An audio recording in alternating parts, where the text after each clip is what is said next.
Bismillahirrahmanirrahim. Majinyaci. Kashi na 22. Bismillahirrahmanirrahim. Ni da patient ɗina kashi na 43. Suna kwance a cikin bargo idan su biyu har 11:30 na dare. Ba su yi bacci ba. Tana kwance a kan ƙirjinsa ta yi loop tana jin yadda zuciyarsa yake bugawa. Mr. Azad ya daɗe bai tsinci kansa cikin yanayin farin ciki da annashuwa irin yau ba. Fanan ta yi mishi komai, ya rasa wani irin so zai nuna mata wanda zai gamsu. Yau ta jiyar da shi daɗin da ya wuce zaƙin zuma. Shafa fuskar ta ya ce, "Baby, Allah ya miki albarka.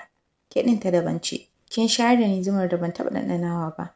Ƙayataccen murmushi ta yi ta ce, "Amin Habibi, ina son ka sosai a duk halin da za a shiga. Ina son ka yi ma alƙawari ba za ka taɓa rabuwa da ni ba. Ko da na tafi, kar ka manta da ni. Sannan, ka san me nake so ka yi min don Allah?"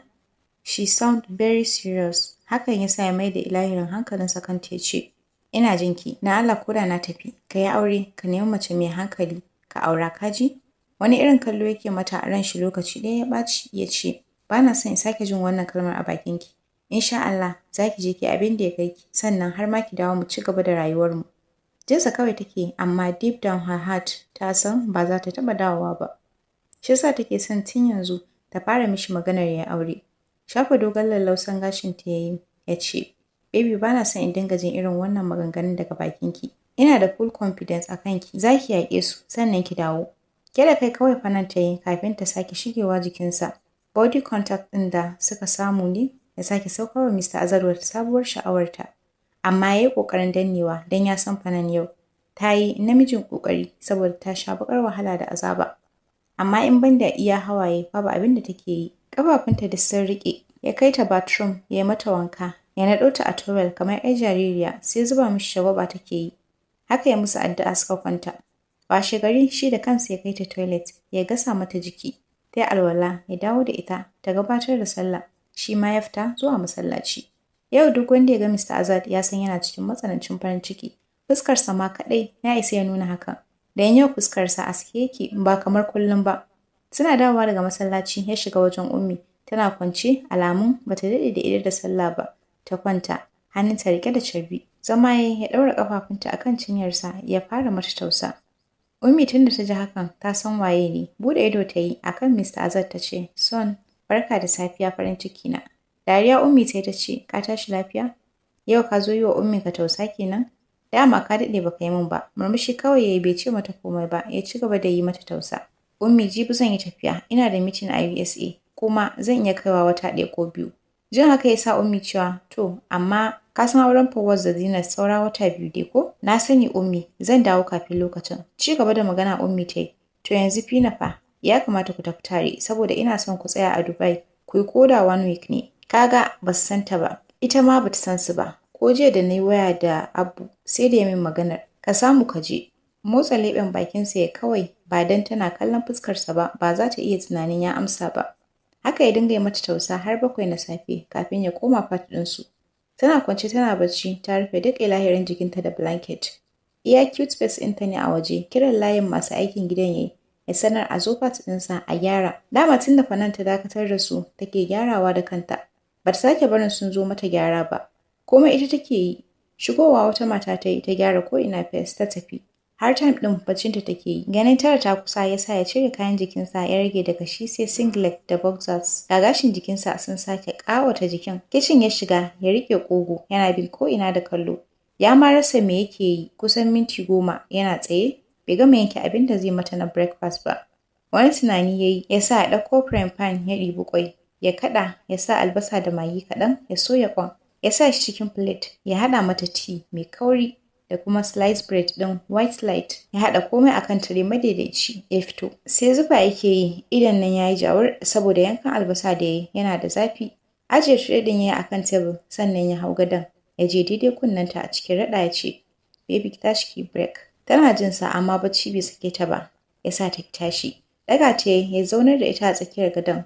Kukan shagwaba ta sa mishi tana dukan kirjinsa. Hada da turo baki, riƙe hannayenta ya sa idonsa cikin nata ya ce, "Mu je ki brush." Ɗaukar 'yar baby ya mata ya saba ta a kafaɗarsa. Suka yi bathroom. Can suka fita, nan ma yana ɗauke da ita. Zaunar da ita ya akan bed ya ɗaura tray. Kallonsa take yi ko ƙyaftawa. Mamaki da tausayinsa ne ya kama ta ganin yadda idonsa ya jawur. Ta san wannan aikin albasa ne, ta yi mamaki jin shi ya mata break. Lallai a rayuwar nan nothing is permanent. Komai mai wucewa ne. In ba haka ba, wai yau ita ce Mr. Azad yawa breakfast, mutumin da ko magana ma wahala yake bashi. Lura da mamaki take ya sa ya ce, Baby bari ki ji ko ni ma na iya girki. Ya faɗa yana yanko haɗaɗɗen kwan da ya soya a kan slice bread ɗin ya kai mata baki. Gutsura ce ta ci ba yabo ba fallasa. Kwai ya yi daɗi ba laifi. Babban yatsanta ta ɗaga alamar jinjina sannan ta ce, Wow Habibi, a ina ka koyi girki? Zan faɗa miki, amma ba yanzu ba. Haka ya dinga bata egg and bread da tea. Har ta ƙoshi, shi ma ya ci ya kai tire ɗin kicin ya dawo. Yana mutsutsuka ido, kamar zai yi kuka. Dan sai yanzu ne yake jin zafi a idonsa. Kwantar da kansa ya akan cinyarta, yana ci gaba da murza idonsa. Ganin haka ne ya sa Fanan sa kyawawan hannayenta akan fuskarsa. Ta buɗe daradaran sexy eyes ɗinsa. Ta matso da bakinta setin idon, ta fara hura mishi iska mai daɗi. Kusan minti 5 sannan ta tsaya. Yanzu ya daina ko yana yi.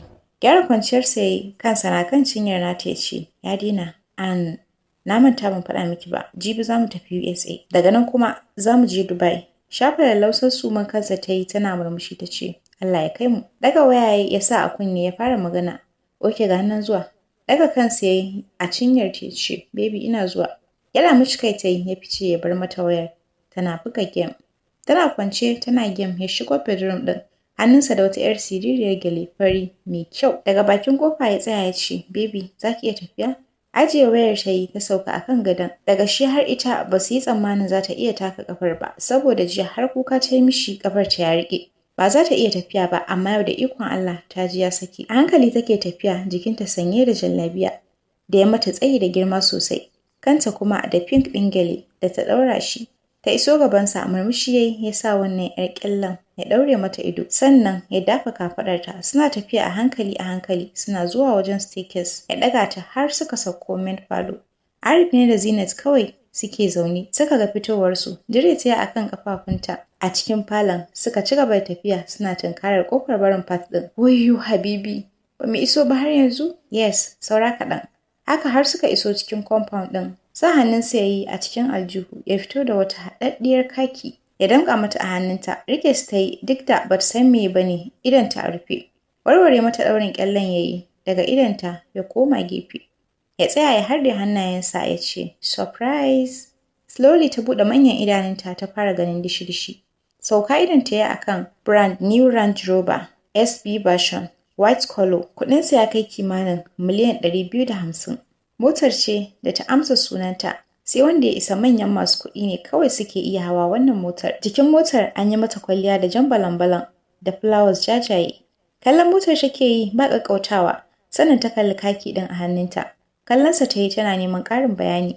Juyawa ta yi tana kallonsa, murya na rawa ta ce, Habibi, girgiza mata kai ya alamun kar ta ce komai. Yana mai nuna mata jikin motar da aka bar envelope mai kyau sosai kamar IB. Da sauri ta isa jikin motar ta sa hannu ta cire. Hannunta har rawa yake yi wajen buɗewa.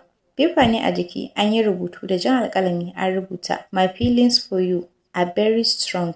You hold a special place in my heart. I love you so much. Here is a small gift for you. Hope you like it. Karantawa take yi a yayin da ruwan hawaye yake gangarowa daga ƙwayar idanunta na farin ciki. Ɗan ihu ta yi kafin ta je da gudu ta faɗa jikinsa ta rungume shi. Tana tsallan murna, haɗe da kuka. Duk ta kasa buɗe baki ma ta yi magana, in banda kukan da take yi. Rungume ta yi shi ma yana shafa bayanta, fuskarsa ɗauke da ƙayataccen murmushi. Ihun da take yi ne ya sa Zinat da Arif da suke falo fitowa da gudu. Na so tunaninsu wani abu ne ya faru. Dakatawa suka yi ganin danƙarerriyar mota Range Rover SB version a fake a gaban Mr. Azad da Fanan da suke rungume da juna. Yasa suka gane Mr. Azad ne ya ba wa Fanan a matsayin gift. Sosai suka yi farin ciki, motar ya musu kyau sosai. Daga tsalle Zinat ta yi don farin ciki kamar ita aka siya wa motar. Taifat ɗin Ummi da gudu. Faɗowa ɗakin ta yi sai ta tsorata Ummi ganin yadda ta shiga da gudun gaske ta ce, Ke lafiya me ke faruwa? Dariya Zinat ta yi ta riƙo hannun Ummi tana janta. Sai ta tashi. Miƙewa Ummi ta yi ta biyo ta tana riƙe da hannunta. Sai da suka kusa falon kafin cikin zumuɗi ta ce, Ummi kin san me ya faru? Bata jira abin da Ummi za ta ce ba ta ɗaura da, Guess what? Ya Azad ne ya siya wa Aunty Fanan mota. Oh my God, motar nan ta haɗu Ummi. Gaskiya ya Azad yana son Aunty Fanan. Magana take yi babu ko haɗe yawo, kamar wata 'yar jarida. Ummi tunda ta ji haka, ta yi dariya. Wallahi zai Allah ya shirya miki, ta faɗa tana raba hannunta da nata. Ta yi gaba ta bar Zinat ɗin a baya. Compound ɗin gidan ta same su, motar na fake. Har lokacin Fanan tana jikin Mr. Azad. Kallon Ummi Fanan ta yi, ta raba jikinta da na Mr. Azad ta je da gudu ta rungume Ummi. Ummi kallon motar da Mr. Azad ya ban. Murmushi Ummi ta ce, "Wow my fina, congratulations. Na ce ki murna, yayin saura koyan driving. Je ki kalli motar ki da kyau." Ta raba jikinsu har rige-rige suke yi. Ita da Zinat suka karasa wajen motar. Suna tattaɓa balan-balan da flowers ɗin. Sannan Fanan ta buɗe murfin motar ta shiga ciki. Da shi ma duk an cika shi da furanni. An yi decoration ɗinsu a cikin motar kamar wasu yara. Ita da Zinat sai fasa balloon suke yi suna dariya. Su Ummi da Mr. Azad suna tsaye suna yi musu dariya. Komai na motar abin kallo ne. Haka suka gama kallon motar, Zinat da Fanan suka rungume juna. Zinat na faɗin congratulations Aunty Fanan. A kashe lafiya, ta ce amin darling sis. Sannan suka fito wajen Mr. Azad. Fanan ta je ta riko hannunsa duka biyu. Murmushi kwance a kan fuskarta. Ta kalli cikin idonsa ta ce, "Na gode, na gode, na gode Habibi. Bana da bakin da zan yi maka godiya wallahi. Ban san wani kalan godiya zan yi maka ba. Ubangiji Allah ya ƙara arziki da buɗi. Ya kare ka daga sharrin maƙiya da mahasada. Ya tsare ka daga sharrin mutum da aljani da ƙarfe. Ya dawwamar da farin ciki a rayuwarka. Ya sa ka gama da duniya lafiya. Ya biya maka dukkanin buƙatunka na alkhairi. Allah ya sa ka gama da iyayenka lafiya." Haka ta dinga kwarara mishi addu'o'i. Shi kuma shi da Ummi da Zinat Arif suna amsawa da amin. Fuskar su ɗauke da murmushi, jawo ta jikinsa ya rungume ta. Ummi ce ta ce, "Wato ni kun manta da ni ko?" Ta faɗa tana buɗe musu hannayenta duka biyu. Rungume ta Mr. Azad da Fanan suka yi, ta rungume su ita ma cike da farin ciki. Haka Zinat da Arif suka rungume su, gwanin burgewa, happy family. Duk abin da suke akan idon Momi da ke tsaye ta windo, tana kallon su tana hucin baƙin ciki, tana faɗin, "Wato ni kun tarwatsa min nawa farin cikin, ko kuma kuna farin ciki, lallai tabbas ni ce ajalinku gaba ɗayanku. Ba zan bar ku da rai ba sai na kashe ku." Tana magana tana huci kamar wata zakanya, idan ta ya canza launi zuwa jajazir kamar jini. Hancinta da kunnenta na fitar da baƙin hayaƙi. "Baby, let's go highway driving." Cewar Mr. Azad yana miƙa mata hannunsa. Ta kama suka shiga cikin motar tana wasu Ummi bye-bye. Su ma bye-bye suke yi mata ya tada motar. Masu gadi suka wangale musu tangamiman gate suka fice. Suka hau kan titi yana driving da hannu ɗaya. Ita kuma tana riƙe da hannu guda ɗaya. Airport suka nufa, babban filin koyon driving ɗin airport suka je. Ya yi horn, mai gadi ya buɗe musu. Babu kowa a ciki, gaba ɗaya filin suna shiga ciki ya yi parking, ya buɗe ya fito. Ita ma ta fito, zama ya a seat ɗin, ya ce mata ta zauna a driver seat. Zama ta yi ta rufe ƙofar motar, ya fara koya mata tuƙi a hankali a hankali. Tun ƙarfe 11 yake koya mata har kusan ƙarfe 1. Sannan ya ce yanzu ba zai nuna mata ba, ta tuƙa da kanta ya gani. Kwakwalwarta tana da saurin ɗaukar abu. Ai kuwa haka ta fara driving ɗinsu a cikin wannan filin. Bai yi mamaki ba don ya santa da kaifin basira. Tana cikin driving ɗin kawai ta ja birki ta tsaya. Kallonta ya ce, "Me yasa kika tsaya kuma?" Kashe mishi ido ta yi, sannan ta je kan seat ɗin da yake zaune, ta zauna akan cinyarsa. Suna kallon fuskar juna, matso da fuskar ta yi dab da nasa. Har suna shaƙar numfashin juna, hancin suna gogan na juna. Sannan ta haɗe bakinsu waje ɗaya, ta fara zuba mishi zafafan hotkeys. Mr. Azad da yake hannu, ai kuwa nan take shi ma ya karɓi saƙo. Ya fara juya harshensa cikin bakinta yana wasa da shi. Sun kai kusan minti 20 a haka kafin ta cire lips ɗinta a cikin nasa. Tana ƙoƙarin sauka akan cinyarsa, ya riƙo ƙugunta ya ce, "Please, no baby, let's make sunna here." Idonsa jawur ta danno mishi da wutar sha'awar da ke damunsa. Hammararsa ya fara mishi ciwo. Kallon yadda ya koma ne ya sa ta ƙi tashi don ba za ta iya barinsa a wannan halin yadda yake sa ta farin ciki, ita ma dole ta sa shi. Ya sa hannu ya ɓalle botul ɗin jikin jallabiyar, ya yi ƙasa da shi, ya manna bakinsa a kan dukiyar fulaninta, ya fara sha, kamar wanda ya samu sweet. Shafa kansa kawai take yi tana limshe ido, don salon da yake yi mata tana ji har tsakiyar kanta. Ganin suna a takure ne, hakan ne ya sa ya kwantar da kujerar ya kwanta. Ya dawo da ita ƙasansa, cikin so da ƙauna yake heavy romantic and gentle sex da ita, cikin nutsuwa da kuma binta a hankali, yanda ya san ba za ta ji zafi ba. Limshe ido ta yi tana cije lips ɗinta, ba ta wani ji zafi ba, sai dai abin da ba za a rasa ba. Wannan karan za ta iya cewa ta samu sassauci, almost an hour kafin ya samu gamsuwa sosai. Ya cire ta a jikinsa, ya koma gefe ya kwanta, yana mai rungume ta, haɗe da manna mata kiss a goshi. Sai da suka huta tukunna, nan suka gyara jikinsu. Cike da farin ciki da ƙaunar juna suka yi hira. Ya tada motar don komawa gida. Sun zo daidai junction ɗin unguwar Bagadaza ne, da ƙarfi ta ce, Habibi dakata! Wani irin wawan birki ya taka da ya kusa causing ne accident kafin ya koma gefen titi ya ce, Baby me faru? Wani abu ne ya same ki? Turo baki ta ce, Habibi kaga wancan yalon nake so na ci. Ta faɗa tana nuna mishi inda mai baran yalo yake. Yana sai da yalo. Sake baki Mr. Azad ya yi, cike da mamaki da al'ajabi yake kallon Fanan. Yanzu dama saboda wannan abun ne ma ta tsayar da su? Har suna ƙoƙarin yin accident? Yanzu baby akan wannan abun ne kika kusan samu accident? Ya salam, ya furta yana riƙe haɓarsa. Ko a jikinta ta ce, Habibi ka je ka siya min kaji? Ta faɗa kamar za ta yi kuka. Shi dai yana ganin ikon Allah, yau kuma Fanan rigima take ji da shi. Kallon yalon da ke cikin baran ya yi sosai, dan shi kwata-kwata bai san wannan abun ba. Kaf iya rayuwarsa. Bai taɓa ganinsa ba. Babu yanda ya iya, haka ya sauko daga motar, ya tsallaka titi, ya je gurin mai yalon, ya bashi 20k ya ce a bashi wannan abun. Aiko mai yalo jikinsa har ɓari yake yi.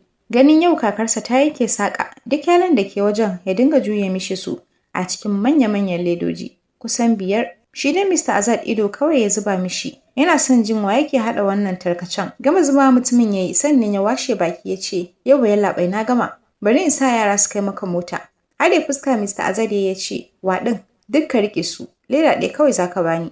Ɗaukar leda ɗaya ya yi, ya wuce abinsa, ya bar mai yalo, sai godiya yake mishi. Shigowa motar ya yi ajiye ledar a ƙasan motar. Buɗewa ta yi ta ɗauki guda 3 ta fara duba cikin motar ko za ta ga ruwa. Can backseat ta hango batubata da Mr. Azad ya amfani da shi ɗazu. Ɗauka ta yi ta buɗe motar, ta zura hannunta a waje ta wanke su. Bata damu da a jiƙe suke ba, ta ɗaura su akan jallabiyarta, ta ɗibo wasu, ta sake wankewa. Shi dai Mr. Azad ido kawai ya zuba mata. Rufewa ta yi ya ja motar suka tafi. Cin yalinta take yi har da lumshe ido, ta ci ya kai 10, sai kallonta yake yi. Can wani tunani ya faɗo ransa. Anya wifi ba ciki ne da ita ba? Jinjina kai yayi yana tabbatarwa kansa hakan, duk da bai tabbatar ba. Fakin yayi suka shiga cikin fat ɗinsu. Bedroom ɗinta za ta shiga ya ce, mu je mu yi wanka. Ba ta yi musu ba ta bi shi. Rage kayan jikinsu suka yi, ta ɗaura towel, ta zauna a kan bed. Ta jira shi ya fito. Lura da jiransa take yi ya shiga ya fito. Ya sa ya zo, bai ce mata komai ba, ya ɗauke ta, ya yi toilet da ita. Ya sauke ta a cikin jacuzzi da ke cike da warm water. Cire towel ɗin jikinsa ya yi da ya jiƙe. Wasan ruwa suka tsaya suna yi kamar yara, sannan suka yi wanka, haɗe da wankan tsarki. Bayan sun fito ne ya sa ta shirya, ta sa doguwar riga na roba, ta sa hijab jalbab, suka fito. Ya ɗauko mota, suka shiga. Suna zaune shi da ita a ofis ɗin Dr. Ammar, an ɗibi jininta za a yi gwaji. An gama suna jiran result ya fito. Shigowa Dr. Ammar ya yi hannunsa riƙe da result ɗin. Ya zauna ya miƙa Mr. Azad ya ce, ango babu komai tukun. Allah ya kawo babban rabo. Suka amsa da amin. Ita Fanan ma sai yanzu ta ji kan cewa test ɗin ciki aka yi mata. Kuma babu. Ko a jikinta, Mr. Azad shi ya yi tunanin he is going to be a father. Har ya fara murna, amma hakan ma yana roƙon Allah ya kawo mai albarka. Haka suka koma gida, shi ya ajiye ta ya wuce kamfani, ita kuma ta shiga ciki. Ganin Ummi a kicin ne, ya sa ta tsaya, ta taya ta aiki. Arif yana zaune a gadin, yana bidiyo call da abokansa. Ya fara ganin duk wani haske, a hankali yana gushewa, har ko ina ya zama duhu. Ba haske ko da ɗigo ne, mamaki ne da tsoro lokaci ɗaya ya kama Arif, domin ya san yanzu dai time ba zai wuce irin ƙarfe 5:30 haka ba. Amma one time a ce ko ina ya yi duhu? Yana ta lalube don ya samu ya fita a gadin ɗin, don a matuƙar tsorace yake. Kawai ya ji ya lalubo mutum. Tsayawa ya cek waje ɗaya, ya fara kallon wanda ya taɓa. Daga ƙasa fararen kaya ne a jikinsa dogaye. Ya kalli fuskarsa wani irin kirma jikinsa ya ɗauka. Ba ƙaƙƙautawa. Hannunsa na matuƙar rawa. Ya nuna inda wanda ya dafan yake murya na vibrating ya ce, Mansur. Sai da ya ja sunan. Babbar magana. Mansur ba shi bane wanda aka yi zaman makokin shi kwanaki? Yaron momi? To yanzu fatalwa kenan ya zama. Ta Allah ya samu dace. Kirma jikinsa ya ɗauka ba ƙaƙƙautawa, hannunsa na matuƙar rawa. Ya nuna inda wanda ya dafa yake, murya na vibrating ya ce, Mansur. Sai da ya ja sunansa. Kirma kawai jikin Arif yake yi, ganin ɗan uwansa Mansur a zahiri a gabansa. Hakan ya matuƙar girgiza shi da kuma ɗaga mishi hankali, don kowa ya san dai Mansur ya mutu. Magana Mansur ya fara mishi da murya mai matuƙar sanyi ya ce, Ya Arif ni ne fa, ƙaninka Mansur. Na yi kewarku sosai. Kun san waye sanadin mutuwa ta kuwa? Har wannan lokacin jikin Arif bai bar Kirma ba. Bin Mansur da kallo kawai yake yi, don ba wani gane abin da yake faɗa yake yi ba. Kawai ganin bakinsa yana motsawa. amma tsabar a ruɗe yake baya jin Mansur yana cewa komai. Mumi ce fa ta yi sanadin mutuwata. Ita ce musabbabin komai. Wallahi ita ɗin muguwa ce. Ku kare kanku daga sharrinta.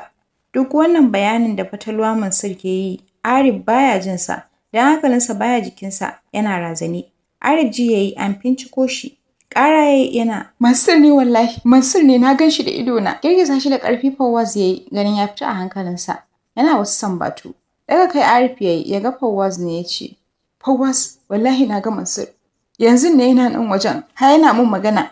Yana magana yana fize jikinsa da karkon da Fawwaz ya mishi. Sosai Fawwaz ya sake riƙe shi, yana tunanin ko dai ƙwaƙwalwarsa ne ya fara samun matsala. Saboda shigowarsa gadin ɗin ya gan shi yana tsaye shi kaɗai, ya kafe waje ɗaya da idanu. Ga jikinsa da yake rawa, kamar wanda aka jona wa shokin. Shi yasa ya zo ya riƙe shi. Da ƙyar ya iya jan Arif har cikin falon ya zaunar da shi. Duk ya ruɗe, da ƙyar Fawwaz ya shawo kansa, ya nutsu. Sannan ya tambaye shi me yake faruwa. Bayani ya fara mishi dalla-dalla akan ganin Mansur da ya yi. Cikin sigar kwantar da hankali Fawwaz ya ce, Arif ka kwantar da hankalinka, kawai is just imagination. Amma ka taɓa jin wanda ya mutu ya dawo ne? Mansur is gone. Ka dinga mishi addu'a. Kawai Arif ya ce, dan shi kaɗai ya san me ya gani. Tabbas ganin Mansur da ya yi ba wai mafarki ba ne ko kuma gizo. Da gaskiya ya gan shi, amma hankalinsa ya kwanta, jin kalaman Fawwaz. Haka Fawwaz ya dinga kwantar mishi da hankali. Har time ɗin sallah ya yi, suka tafi masallaci gabatar da sallar Maghrib. Har ta gama shiga da food flags ɗin abincin dare da za a ci. Ta zauna a gefen auta da ke faman yi wa mama surutu. Wai ita aka labari take bayarwa. Tun mama na amsa mata har ta fara bata amsa da Har sai dariyarsu take yi, ganin mama dai a dole take amsa wa auta. Dan auta in tana ba wa mutum labari ya yi shiru ya share ta, sai ta fashe da kuka. Shi yasa in dai tana ba da labari, gudun rigimarta suke amsawa. Duk da wani lokaci ba gane abin da take faɗa suke yi ba. Baba da ya Usman ne suka dawo daga masallaci. Sun yi sallar isha suka zauna a falo don cin abincin dare. Gaishe da Baba Haira ta yi ya amsa fuskarsa a sake. Satan kallon ya Usman ta yi da ke zaune yana danna waya ta ce, Ya Usman barka da dawowa. Ba tare da ya kalli inda take ba ya ce, Yauwa Haira barka dai. Fuskarsa ba yabo ba fallasa, saɓanin da in dai zai amsa gaisuwarta fuskarsa ɗauke da murmushi, kuma sai ya kalle ta kafin ya amsa gaisuwarta. Amma tun da wannan abin ya faru, daga ranar ya furta mata kalmar I won't force you again, ya canza mata sosai. He totally changed, hakan baya mata daɗi. Sai lokacin da ta ce za ta je ba shi haƙuri, sai kuma ta fasa. Sawa kowa abinci mama ta yi, tuwon kuskus ne da miyar stew da ya ji namomi a ciki. Suna cikin ci suka ji muryar Hafiz. Cire hannu ta yi a cikin abincin da suke ci ita da auta, ta miƙe da gudu ta je ta rungumi yayanta. Sannan ya tsuguna ya gaishe da kowa. Suka amsa da fara'a akan fuskokinsu. Zama ya yi Hairu ta gaishe shi. Kallon auta ya ce, Abokiyar, yau ba magana ne? Cike da iya yi ta ce, Ni babu ruwana da kai ya Hafiz, da kai da ya Arif, no me no you. Dariya duka suka sa, don sun san abin da ya sa ta faɗi hakan. Saboda ranar da Arif da Hafiz suka zo gidan, tana ce sai ta bi su wajen antifanan ɗinta. Su kuma ba gida za su yi ba. Ta tayar musu da rigima, ai kuwa suka yi wayo suka gudu. Shi ne yau da Hafiz ya zo, ta ƙi kula shi. Kama kunne Hafiz ya ce, Sorry ‘yar autarmu. Bata ko kalle shi ba, ita a dole tana fushi. Ina wuni? Washe dariya Hafiz ya ce, Lafiya lau ‘yar auta. Cikin zolaya ya Usman ya ce, Hafiz, ka yi wa Allah, kar ka ɗaga mana rigimarta da wannan daren. Nan ma dariya suka yi, Baba ya musu alama da su shiru. Dan kuwa auta ta cika ta yi fam, kamar za ta fashe. Kafin su gama dariyar tasu, ta ɓara baki ta fashe da kuka, kamar wacce aka yi wa wani abu. Lallashin ta suke yi, amma ta ƙi yin shiru. Mama ce ta ɗauki wayar wuta. Ki fa kiyaye ni yarinyar nan, ko in yi miki ɗan banzan duka. Sai ta auta ta yi kamar ba ta falon. Dama kukan ba hawaye, ta yi shiru, ta ci gaba da cin abincinta tana turo baki. Ƙarawa siya Usman abincin ta yi, don su biyu ne shi da Hafiz. Sun gama cin abincin Haira da auta sun kai komai kicin. Suna zaune suna hira. Baba miƙewa ya ce, Tom ni dai na shiga sai da safen ku. Suka mishi sai da safe, ya shige bedroom ɗinsa. Haka ma mama ita da auta suka tafi. Ya rage daga Haira sai Hafiz sai ya Usman. Hafiz ganin dare yayi ne har karfe 9 ya sa ya miƙe ya ce, Ya Usman bari in wuce dare na yi. Haira sai da safe. Raka share bakin gate suka yi inda direba ke jiran sa ya tafi. Wucewa yayi zai shiga falo ya sa Haira ta yi saurin riƙo hannunsa. Dakatawa ya juyo ya ce, Lafiya? Na rai ta da fuska ta sake riƙo hannunsa gam ta ce, Ya Usman dan Allah ka yi haƙuri na tuba ka yafe min. Raba hannunsa da nata yayi zai sake wucewa ta sha gabansa ta tare mishi hanya. Bata fuska ya Usman ya ce, Malama ki bani hanya in wuce. Bacci nake ji. Cika idonta yayi tab da ƙwalla suna ƙoƙarin zubowa ta ce, Ya Usman wallahi ba zan iya jure wannan bakar horon da kake yi min ba. Ka san yadda nake ji kuwa? Ka san yadda raina yake ƙuna kuwa? Ji nake kamar in mutu. Ba zan iya jurewa ba. Zuciya tana da rauni sosai. Ka yi haƙuri. Ta ƙarashe maganar tana shishshekar kuka. Hade da sun koyar da kanta ƙasa. Shi kansa dama kawai jurewa kawai yake yi. Amma rashin kula ta da baya yi ya fi kowa shiga damuwa. Amma yau dole ya haƙura idan ba zai iya jure wahalar da zuciyoyinsu ba. Sa hannu yayi ya riƙo kafaɗinta ya ɗago ta tsaye. Ya kalli cikin idanunta a cikin tsokana ya ce, To diya, ya ke so yi miki. Na bar ki ne kawai ki samu irin freedom ɗin da kike so. Za ki iya auren wanda kike so. Sake fashewa ta da wani kukan tana. Bana so, ka daina faɗa min haka. Ko in haɗa ka da mama. Dariya ya ce, to shikenan. Kin yarda mu yi aure wata ɗaya mai zuwa? Da sauri ta gyaɗa mishi kai alamar amincewa. Murmushi ya ce, to shikenan. Gobe zan yi wa baba magana. A nema min aurenki. Murmushi ne ya subuce mata ta fara blushing.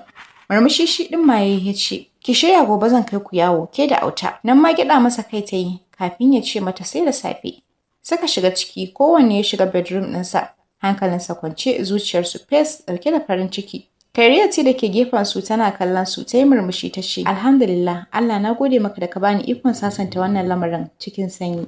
Ta faɗa tana murmushi sannan ta fara tunanin a yanda ta haɗa su. Wata rana tana shawagi a duniyar bil'adama ta zo daidai unguwar Fantami. Kawai Allah ya nuna mata Haira da ta fito a firgice ko takalmi babu a ƙafarta. Tana riƙe da wata tsohuwar naira 20. Ta tsaya a bakin ƙofar wani ƙaramin chemist ta ce a bata paracetamol. Mugu kamar da suke yi ne ya sa Kairati mamaki da ya sa sai da ta sa hannu ta shafa nata fuskar. Karɓar maganin Haira ta yi ta shiga ɗan ƙaramin gidansu da ginin ya fara daddarewa. Bakin randon ƙasa ta je, ta ɗibi ruwa a kofi, ta shige ɗaki. Bin bayan ta Kairati ta yi domin ganin ina za ta je. A cikin ɗakin kuwa ta samu Haira zaune da wani kyakkyawan yayanta da suke matsanancin kama. Barewa Hafiz magani ta yi ta bashi haɗe da ruwa. Ya karɓa ya sha ya kwanta ta lullube shi da tsohon bargo. Wani tunani ne ya faɗo ran Kairati ya sa ta je. Ta ɗaura hannunta a kan goshin Hafiz. Nan take jikinsa ya zafi ya fara rawar sanyi. Tsorata Haira ta yi nan take ta fashe da kuka. Ta fita a gidan da gudu inda ta san za ta samu mai gidan Hafiz da yake hayan baro ta nufa. Aiko ta yi sa'a ta same shi a bakin kasuwar. Suna zaune a cikin majalisa. Ta zo tana kuka take faɗa mishi yayanta babu lafiya. Ya taimaka mata ya kai shi asibiti. Mai gidan Hafiz kuwa ganin idon mutane a kansa ne. Kowa na jiran ya ji me zai ci yasa. Ba dan yayi niyya ba ya ce mu je gidan naku. Ya tare Nafef suka shiga gidan. Aka ɗauki Hafiz zuwa asibitin Medical Center. Zuwan su yayi daidai da kawo ya Usman da aka yi. Yana aman jini. Gado aka ba wa Hafiz aka rubuta musu magani na kusan 7,000. Mai gidan ya tafi da sunan siyan magani daga nan ya gudu. Har gari ya waye babu wani likitan da ya zo kan Hafiz da sunan duba shi. Hakan ya sa Haira fitowa tana kuka. Ga tashin hankali ga yunwa. Ofis ɗin likita take nema. Shafa duk wasu ƙofofi Kairati ta yi. Ya rage Haira ƙofa ɗaya kawai ta gani. Inda ya Usman yake kwance kenan. Ta shiga ɗakin domin yin magana da likita. A nan ne ya Usman ya ganta da kowa da ke wajen. Hakan ya sanya Kairati farin ciki sosai saboda ba ta so a ce saboda ita wani ya cutu. Nan take ta ɓace wannan kenan.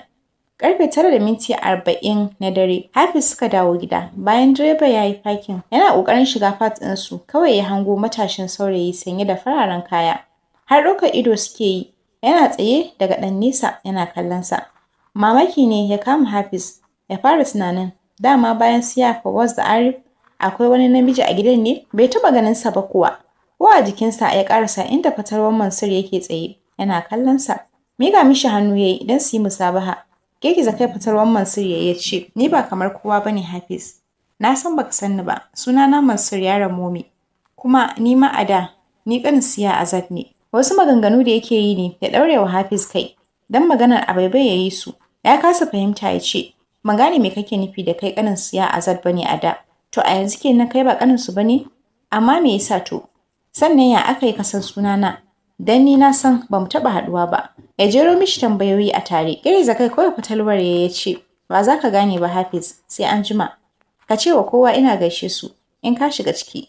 Ya gama magana yana juyawa, ya fara tafiya. Hafiz a fili ya ce, To ai shi kenan. Ya shiga falon duk suna zaune har da Ummi da Mr. Azad. Fanan ce kawai ba ta falon, ta je ɗakin Ummi neman dabino. Ya gaishe da su Ummi, Hafiz har ka dawo kenan. Ni na ɗauka ma ai tare kuka tafi da Arif. Ashe yana nan shi. Na ce masa ai ya zo mu tafi. Ya ce min shi tsoron rigimar auta yake yi. Shi ne yasa ya ƙi bina don ya san haɗuwarsu. Dariya Ummi da Zinat da Fawaz suka yi. Zinat ta ce, lallai ya Arif, wato kai ka rasa ma wacce zaka tsokana sai auta. Nan ma dariya suka yi. Hafiz ya ce, Ummi da zan shigo na haɗu da wani. Wai ya ce min sunansa Mansur.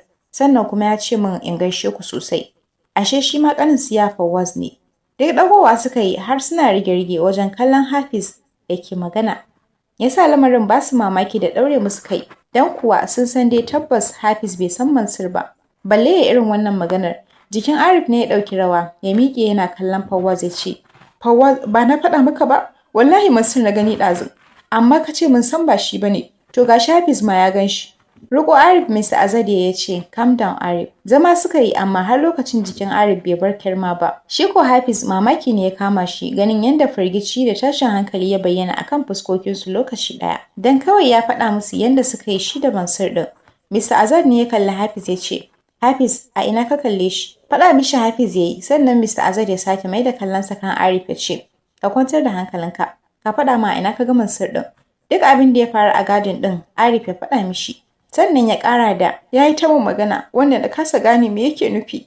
Amma na ji ya faɗi wata kalma, ku kare kanku daga sharrinta.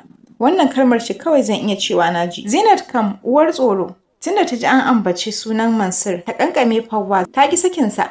Girgiza kai Ummi ta yi ta ce, kar ku ɗaga hankalinku akan wannan.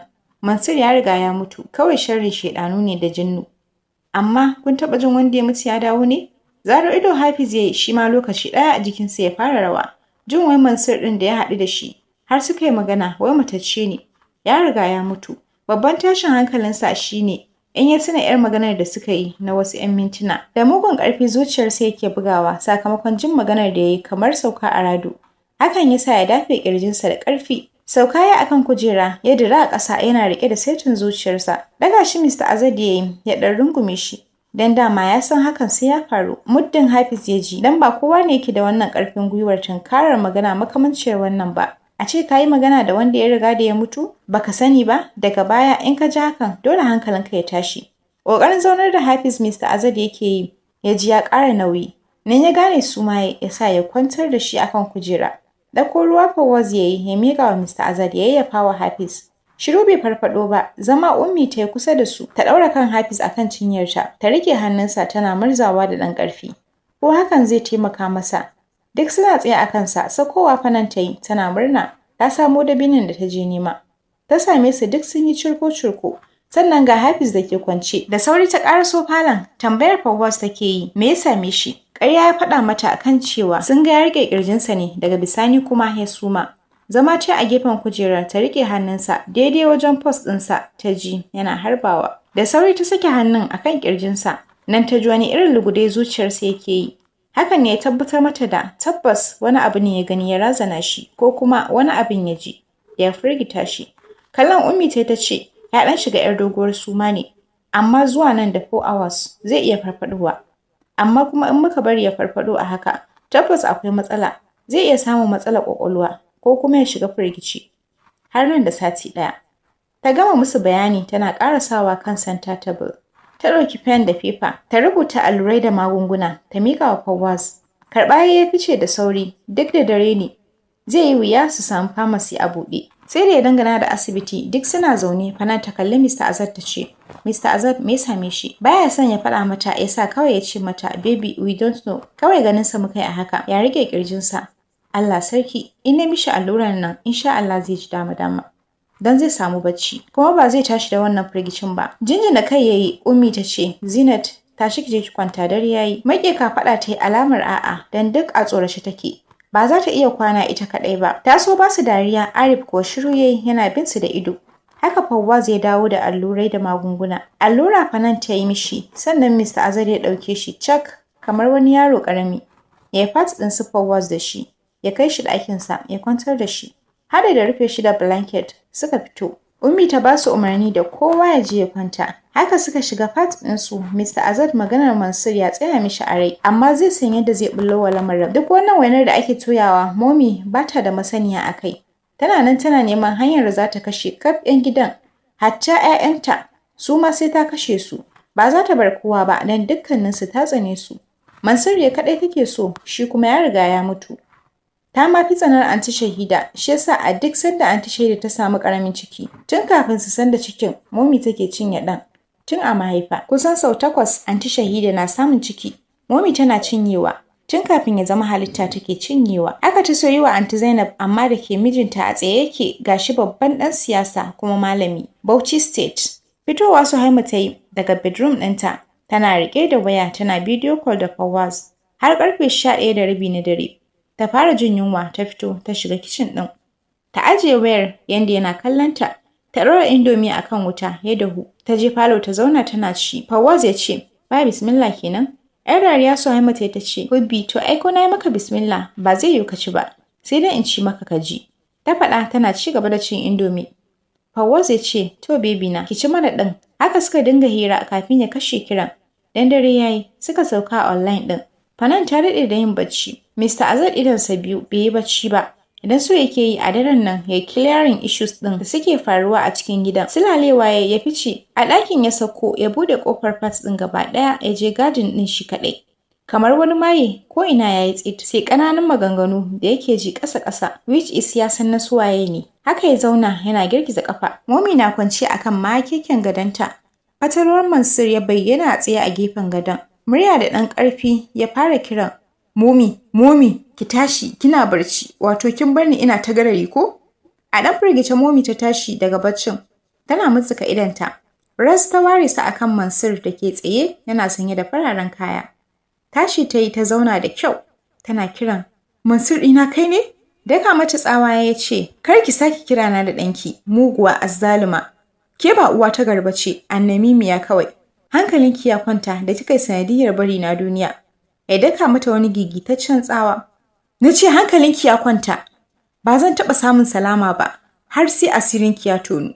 Sai na hanyar da zan faɗa wa kowa, ke matsafiya ce 'yar ƙungiyar Baphomet, masu shan jini da shirka. Yanzu wato babban burinki shine ki kashe su ko? Hawaye ne yake zubowa akan kumatun Momi. Ta duka a ƙasa ta ce, my son ka yafe min. Yadda nake son ka, ba zan taɓa barin komai ya same ka ba. Bari har in yi sanadiyyar rayuwarka. Sannan magana akan ɗaukar fansana. Dole sai na kashe su kaf ɗinsu.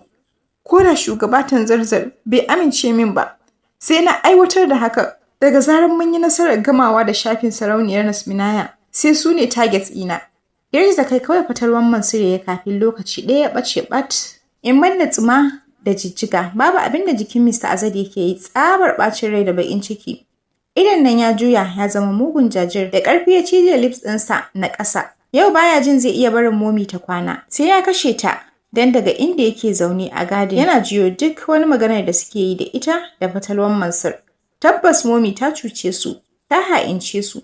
Yanzu dama all this well suna tare da munafuka, matsafiya a gida ɗaya, ba su sani ba. Ton tabbas shi zai ɗau mummunan mataki a kanta. Tun kafin Abba ya dawo da Kamale, sai dai ya dawo ya ji labarin kawai ya kashe ta. Yana cikin wannan mugun ɓacin ran fatalwan Mansur ya bayyana a gabansa. Fuskarsa ɗauke da murmushi ya ce, yayana, yanzu na yi farin ciki da kasan gaskiya akan Momi. Zan samu salama yanzu. Ba za ku ƙara ganina ba, sai a Darussalam, na barka lafiya. Ya faɗa yana mai ɓacewa, yana wa Mr. Azad bye-bye. Shi ma bye-bye ɗin ya yi mishi, duk da yana cikin matsanancin ɓacin rai. Hakan bai hana shi maida mishi da martanin murmushi da ya yi mishi ba, domin ya fayyace musu komai dangane da Momi. Bari mu dakata a nan sai mu haɗu da ku a shiri na gaba. Ku ci gaba da kasancewa tare da mu a cikin tashar mu AA na Congo Production TV. Ku danna mana like da sharing, sannan kada ku manta ku danna subscribe inda za su rinka sanar da ku da zarar mun ɗora sabon shiri. Na gode.